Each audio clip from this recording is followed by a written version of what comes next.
দেখছেন AGT live 24/7। নরক নগুই তঙ্গ AGT live 24/7।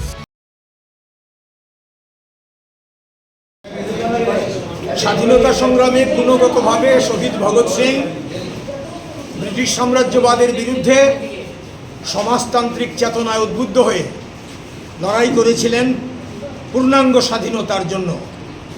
British সাম্রাজ্যবাদ তার সঙ্গী রাজগুরু সহ তারা তিনজন ছিলেন, সুখদেব, রাজগুরু, ভগৎ সিং। তাদেরকে তাদের জীবন কেড়ে নেয়, ফাঁসিতে ঝুলায়। তারা দমে যাননি, তারা বার্তা দিয়ে যান ভারতকে মুক্ত করতে হবে, ভারতবর্ষের সমাজতন্ত্র কায়েম করতে হবে। ভগৎ সিংয়ের সেটাই ছিল লক্ষ্য।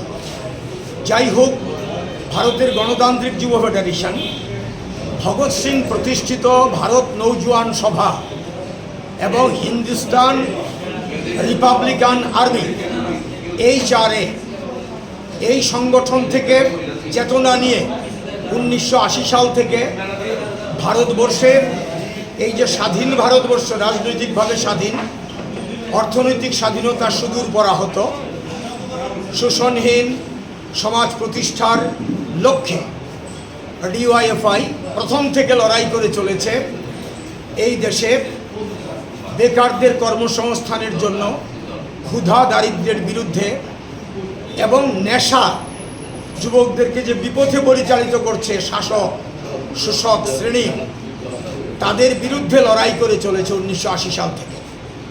এবং এই লড়াইয়ের মধ্যে তারা যেমন রাজনৈতিক লড়াই, অর্থনৈতিক লড়াই তারা করছেন, তারা সামাজিক লড়াইও করছেন। ডিওয়াইএফআই রক্তদানের ক্ষেত্রে ত্রিপুরাতে সবচাইতে বড় ডোনার, এবং এটা ডিওয়াইএফআই মনে করছে যে এটা সামাজিক দায়িত্ব। এই দায়িত্ব পালনকে তারা তাদের লড়াইয়ের সঙ্গে যুক্ত করে এটাকে করছেন। 2018 থেকে এই রক্তদান শিবির করতে গিয়ে ডিওয়াইএফআই কমরেডরা আক্রান্ত হয়েছেন, মার খেয়েছেন, তাদের রক্ত ঝরিয়েছে আরএসএস বিজেপির দুর্বৃত্ত বাহিনী। এটা এটা এটা আমি খুব জোর দিয়ে বলতে চাই। রক্তদান করতে গিয়ে, মানুষের প্রাণ বাঁচানোর জন্য রক্তদান করতে গিয়ে আক্রান্ত হওয়া শাসক শ্রেণীর দ্বারা আশ্রিত, তাদের আশ্রিত দুর্বৃত্তদের দ্বারা, এটা কল্পনা করা যায় না। তাদের পেছনে শাসক শ্রেণীর নেতৃত্ব, মন্ত্রী, এমএলএরা ছিল। রক্তদান শিবির বন্ধ করে দিয়েছে ডিওয়াইএফআই। এই ঘটনা গত 8 বছরে ত্রিপুরাতে ঘটেছে, কিন্তু ডিওয়াইএফআই দমে যায়নি। ডিওয়াইএফআই তারপরেও একের পর এক রক্তদান করে চলেছে।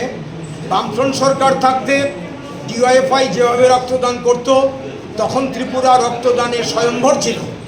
কিন্তু বর্তমানে বিজেপি মথার যে সরকার, আইপিএফটির যে সরকার, এই সরকারের আমলে রক্তের স্বল্পতায় রুগী মারা যাচ্ছে। এই রাজ্যে রক্ত নেই, মানে ডোনার কমে গেছে। তারপরেও মার খেয়েও ডিওয়াইএফআই রক্তদান করছে। এই জন্য ডিওয়াইএফআইকে আমি অভিনন্দন জানাই। ডিওয়াইএফআইকে দমন করা যাবে না। মানুষের স্বার্থে লড়াইয়ের ময়দানে যেমন ডিওয়াইএফআই এর কমরেডরা শহীদ হন, মার খেয়েও ডিওয়াইএফআই এর কমরেডরা রক্ত দিয়ে যাবেন মানুষকে বাঁচানোর জন্য। এই ধারা অব্যাহত রাখুক ডিওয়াইএফআই। আজকে বর্দোয়ালিতে দুকলি মহকুমা কমিটির ডিওয়াইএফআই এর রক্তদান শিবিরের আয়োজন করেছে। আমি তাদেরকে উষ্ণ অভিনন্দন জ্ঞাপন করছি, এবং আগামী দিনেও তারা আরও বেশি, আরও ব্যাপকভাবে রক্তদান শিবির আয়োজন করে মানুষের পাশে দাঁড়াবেন, এই প্রত্যাশা আমি রাখছি।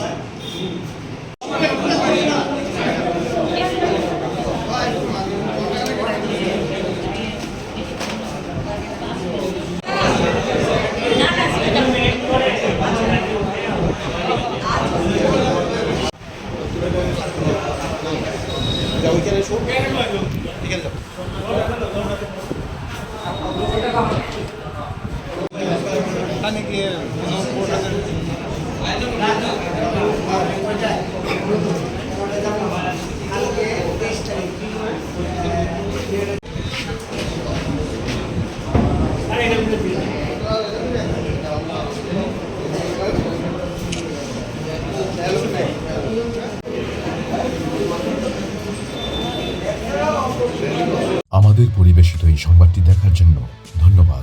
Chinio Koktoma Naima Bagui. Belai Hambai. ये न्यूज़ कंटेंट देखने के लिए शुक्रिया। अगर आपका कोई सुझाव है तो हमें कमेंट कीजिए, सब्सक्राइब कीजिए AGT Live 24/7। Thanks for watching AGT Live 24/7.